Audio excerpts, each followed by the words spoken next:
The Legend of Dinh Bo Linh. Dinh Bo Linh was born in Dai Hoang Commune. When he was small, he served as a buffalo herder for his uncle Dinh Thuc Su in Ui Vien village. During those herding days, he gathered other village boys, broke off reeds to fashion flags, and staged mock battles. He quickly revealed a gift for leadership and was acclaimed general by his peers. On one occasion, after a training exercise, he slaughtered his uncle's buffalo to celebrate with his makeshift army. The ceremony was grand and inventive. He set up a royal court in the Cat Dune cave area, donning a dragon robe and a crown of flowers, with reed flower banners fluttering all around. When Dinh Thuc Su heard what had happened, he flew into a rage, grabbed his sword, and charged into the fields to punish his unruly nephew. Dinh Bo Linh and his friends fled, only to find themselves trapped at the Trung Yen ferry landing with high water, a wide river, and no boat in sight. Suddenly, waves roiled, and a golden dragon emerged, carrying Dinh Bo Linh safely to the opposite bank. Uncle Dinh Thuc Su chased him to the bank of the Dai Hoang River. Seeing the dragon bear his nephew away, he was struck with awe. He planted his sword in the ground, clasped his hands, and knelt in reverence. From that day on, the river was called Hoang Long, Golden Dragon, and the spot where he drove his sword into the earth became known as Keep Ling, sword planting, mountain.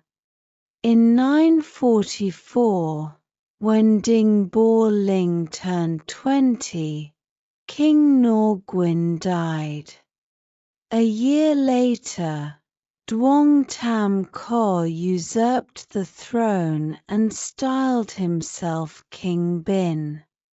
Norguin's son, Nor Zwong Gap, fled to Nam Sak district, igniting a power struggle between the Nor dynasty and an outside clan.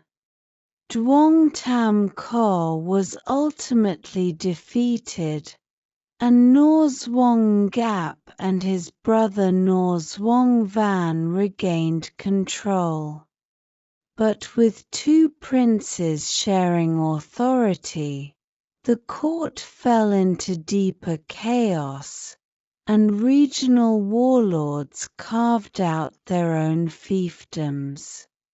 Against this backdrop, Dinh Bo Linh rallied his followers, became head of Dai Hoang district, and made the Hua Lu caves his base to pursue national unification. Alarmed by his growing power and the weakness of their court, the Nor regime sent troops to suppress him. In response, Dinh Bo Linh offered his son Din Lian as a hostage at the Kor Lawa court to buy time. Learning that this truce was merely tactical, Nor Zwong Van and Nor Zwong Gap attacked Hua Lu. Their assault was repelled, so they hanged Din Lian from a tree and threatened to kill him. At that moment, Dinh Bo Linh stood firm. A true man seeks only glory and merit. Why should he behave like a woman affected by maternal pity? He then ordered a dozen crossbowmen to take aim, forcing the Nor princes to retreat and sparing his son's life. From that point on, Dinh Bo Ling's influence swelled, drawing talented generals and warriors from what are now Nam Ding, Ninh Binh, and Thanh Hua provinces. In 954, Norzwong Ngap died of illness.